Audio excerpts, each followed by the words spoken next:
Hi, magandang araw po ulit sa inyo. Ngayon po ay araw ng Martes. Magsisimula po tayo para po sa ating first reading of the day today. No? Tingnan naman po natin kung ano po ang makikita natin sa first reading of the day today. No? Tingnan po natin. Gusto ko pong gamitin itong gold card. No? Tingnan po natin kung ano naman po ang makikita natin dito using these gold cards, no?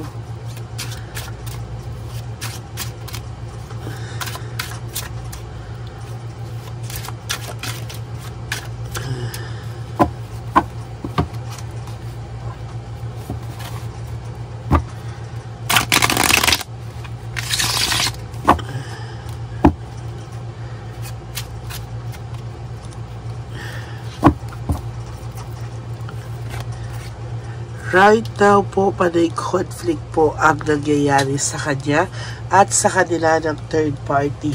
No? Sa nakikita ko po, panay away, gulo, yan po ang nangyayari at hindi po niya yan kayang itago sa matagal na panahon. No? Kung ngayon po ay nakikita mo na sila ay akala mo maayos or wala kang balita sa kanila, ako na po ang nagsasabi, magulo po sila, no? Sa nakikita ko po, planted po yung ginawa sa iyo, no? Planted po yung, may pumapasok sa aking energy. Planted po yung ginawa sa iyo at sa totoo lang po, sa nakikita ko po, hindi po ganun kadali para sa iyo, no? Talagang nasira ang pagkatao mo sa taong ito. Ang pakiramdam mo talaga, binaboy ka, no? At totoo naman po kasi planted po yung ginawa sa iyo. Pinagplanuhan, sorry po sa boses ko ha, pinagplanuhan po nila, no? Lahat po ng yan ay pinagplanuhan po nila.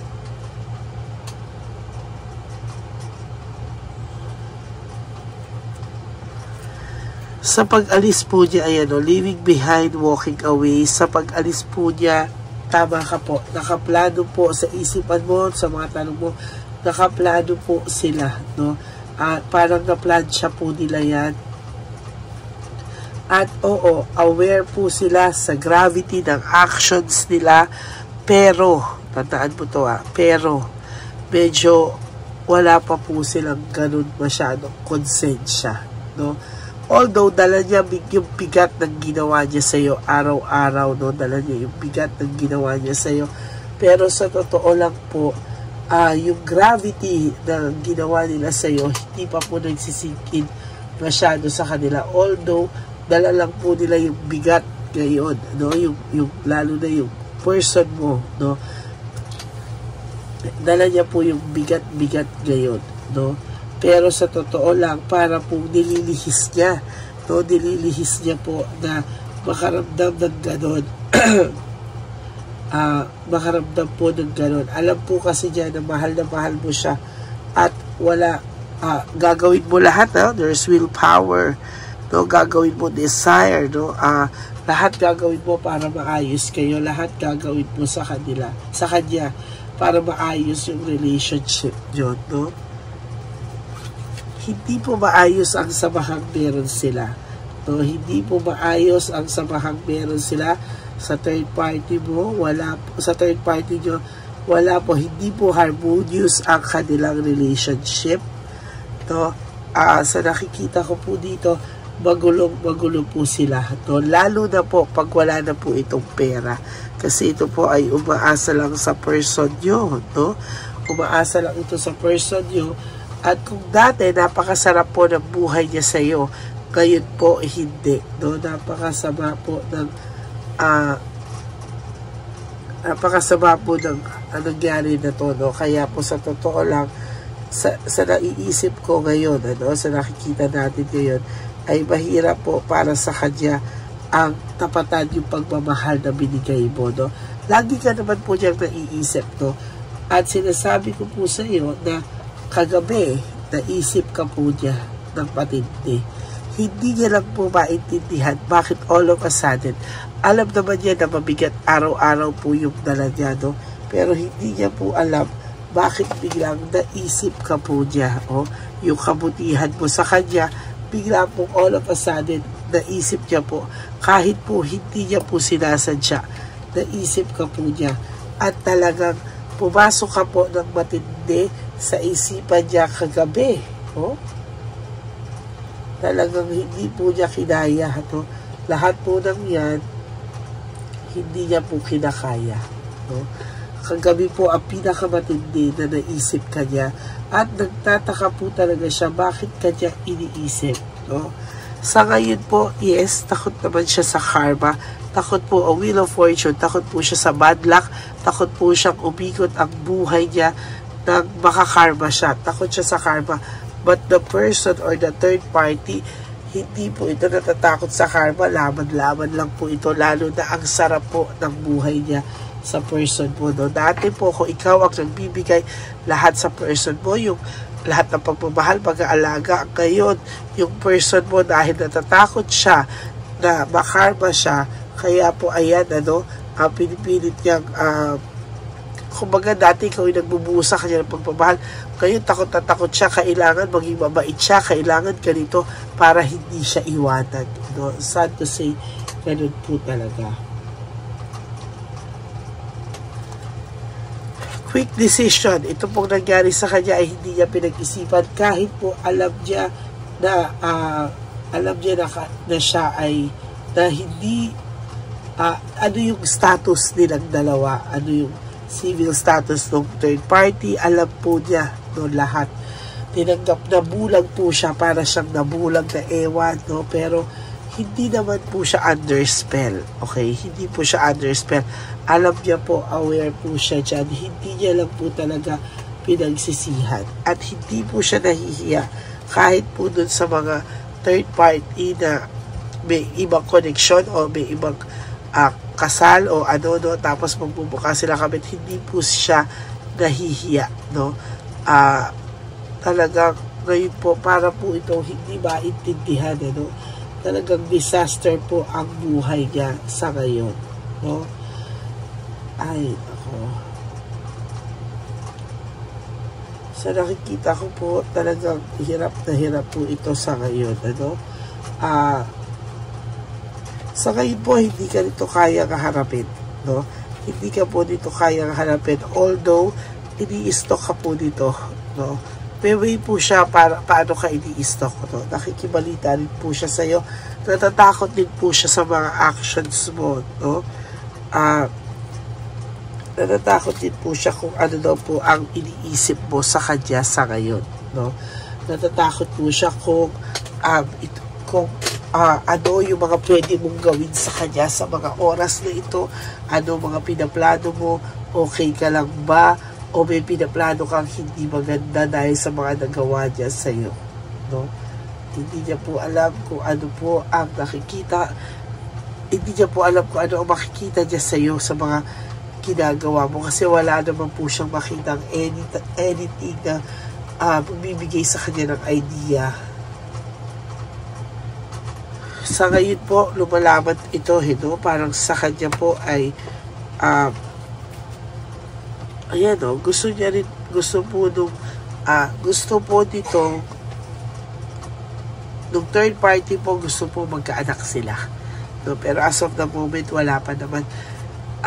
Nagre-reflect po siya, nagre-reflect siya, lalo na kagabi, nagre-reflect po itong taong to, naiisip niya po yung mga consequences ng ginawa niya, natatakot din po siya, as a matter of fact, takot din po siya kung ano po ang consequences na pwede pong mangyari sa kanya, pero sa ngayon po, laban-laban lang, kasi pinaninindigan niya lang po ito kung anong nagawa niya, para hindi rin po siya mapahiya, Wala po siyang ginagawang any initiative, para pupuntahan ka o i-clear sa iyo yung mga bagay-bagay. Sabi ko nga po sa iyo, wala po itong mukhang ihaharap sa iyo. As of this moment, wala po siyang mukhang ihaharap. Hindi niya rin po alam kung ano na po ang alam mo sa ngayon, Talagang makikipag-usap po ito sa iyo, pero not now, no? Masyado pa po siyang hook na hook sa sitwasyon niya ngayon, no? Pero kagabi po, naisip ka niya ng matindi. Sinasabi ko sa inyo to, ha? Kagabi po, naisip ka niya ng matindi at talagang sa totoo lang po, wala naman po siyang balak mabuyin ka, saktan ka. Talagang sa nakita ko lang po dito talaga, hindi niya po pinag-isipan yung mga bagay-bagay. Mixed emotions po siya sa ngayon, oh. Lalo na po sa nararamdaman niya kagabi, na naisip ka po niya, mixed emotions po siya sa ngayon. Sa totoo lang, hindi niya po alam kung ano po yung kanyang gagawin, no? Para po siyang naipit sa lahat ng to. At hindi niya po alam kung ano po yung kanyang gagawin, no? Sa nangyari po kagabi, parang iniisip ka po niya, parang gusto na naman po niyang magpahinga sa sitwasyon niya na meron kayo, no? Kasi gulong-gulo na rin po ito, no? Parang akala niya po pasaya yung pinasok niya. Akala niya po in love siya. Okay, magiging maganda yung kanyang pinasok. Na plano niya maayos. Ibig ko sabihin sa pagplano maayos, yung quick decision po is ang ginawa niya ngayon na, di ba? Pero bago po niya gawin yung ngayon na o ano, yung parang hindi niya, yung quick decision, hindi niya inisip kung ano yung consequences ng action niya. Basta bara-bara, ito na, game na, ito gusto ko, ito plano ko. Pinagplanuhan niya talaga na ito yung araw na ganyan na aalis na ako, yung freedom ko, ganyan. Pero ang sinasabi ko na hindi niya, quick decision, hindi niya po inisip na ano yung kabutihan mo sa kanya, ano yung pinagsamahan niyo, ano po yung totally, ano po yung magandang ano po yung magandang mga traits mo. Wala na siyang inisip na gano'n. Basta gusto kong kumalis, alis ako. Kanya gusto ko nang hiwalay ako. Pero hindi niya po inisip kung ano po yung kanyang magiging sitwasyon dito, no? Yun po yung maling quick decision, yung hindi niya inisip kung after all of this, ano po, makakasakit ba ako, ganyan, ganito. Yun po, no, anong mararamdaman ng taong masyado naging mabait sa akin, minahal ako. Yun po yung mga hindi niya pinag-isipan at yun yung quick decision. Pero yung ginawa niya sa yung pananakit, planado na po yan, no? Planado na po yan, kailan siya aalis. Kung pagka hindi niya inisip na paano na to. Yan, oh. Wala po hindi niya na po inisip, oh.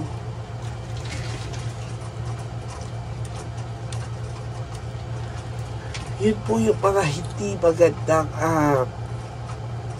na pinano niya po, pero masakit po at masaklap po dahil hindi niya po yun pinahalagahan, no?